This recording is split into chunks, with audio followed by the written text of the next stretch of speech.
परिसीमन की तैयारियां चल रही हैं, लेकिन क्या आप जानते हैं कि ये परिसीमन जैसा आप सोच रहे हैं वैसा नहीं होगा। इससे सिर्फ सीमाएं नहीं बदलेंगी बल्कि बदलेगा नेताओं का भविष्य, और छोटे मोटे नेताओं का नहीं बल्कि दिग्गज नेताओं का राजनीतिक भविष्य। कुछ दिग्गज नेताओं को तो अपनी सियासी जमीन खोनी पड़ सकती है और उन्हें किसी नई सियासी जमीन पर जाकर के अपना भविष्य आजमाना पड़ेगा। नमस्कार, स्वागत है आप सभी का द फैक्ट इंडिया पर, और मैं हूं आपके साथ पूजा जाधव। तो आज इस वीडियो में बात करेंगे उन नेताओं के भविष्य की जिनका भविष्य परिसीमन पर टिका हुआ। पूरी डिटेल्स में मैं आपको बताऊंगी कि कैसे सचिन पायलट और हनुमान बेनीवाल की राजनीतिक साख अब दांव पर लग सकती है। उनके विधानसभा और लोकसभा क्षेत्रों में जैसी स्थिति बन सकती है, उससे उन दोनों को ही अपनी सियासी जमीन को बदलना पड़ सकता है, जिससे कि आने वाले विधानसभा और लोकसभा चुनावों में मुश्किलें काफी ज्यादा बढ़ सकती हैं।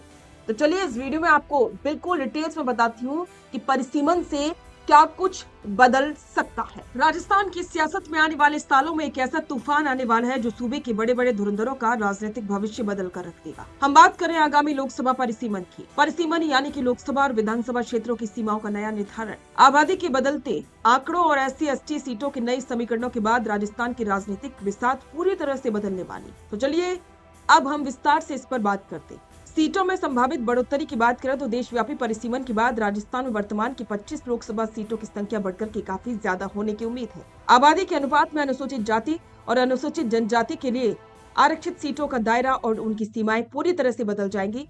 कई सामान्य सीटें आरक्षित हो सकती हैं, तो कई मौजूदा आरक्षित सीटें सामान्य श्रेणी में आ सकती। राजस्थान में जाट राजनीति के बड़े चेहरे और RLP सुप्रीमो हनुमान बेनीवाल के लिए परिसीमन बेहद संवेदनशील साबित हो सकता है। वर्तमान में नागौर लोकसभा सीट जाट बाहुल्य मानी जाती, लेकिन नई सीमाओं के तय होने से अगर इसके कुछ हिस्से पड़ोसी जिलों जैसे कि जोधपुर या बीकानेर में शामिल किए जाते हैं तो जातिगत आंकड़ों का संतुलन बिगड़ सकता है। यदि नागौर या इसके आसपास के किसी क्षेत्र को SC बाहुल्य आबादी के कारण आरक्षित घोषित किया गया तो हनुमान बेनीवाल को अपनी पारंपरिक सीट छोड़ करके नए सियासी ठिकाने की तलाश करनी पड़ सकती। और कांग्रेस के दिग्गज नेता की बात करें तो सचिन पायलट, जिनका दबदबा पूर्वी राजस्थान की टोंक, सवाई माधोपुर, दौसा और अजमेर जैसी सीटों पर माना जाता है, उनके राजनीतिक भविष्य पर भी इसका सीधा असर पड़ेगा। पूर्वी राजस्थान की सीटों में गुर्जर और मीणा समाज का वोट बैंक निर्णायक भूमिका निभाता है। परिसीमन के दौरान यदि इन विधानसभा सीटों को अलग अलग लोकसभा सीटों में बांटा जा गया तो पायलट के कोर वोट बैंक का प्रभाव बढ़ सकता है। सचिन पायलट वर्तमान में टोंक के विधायक हैं।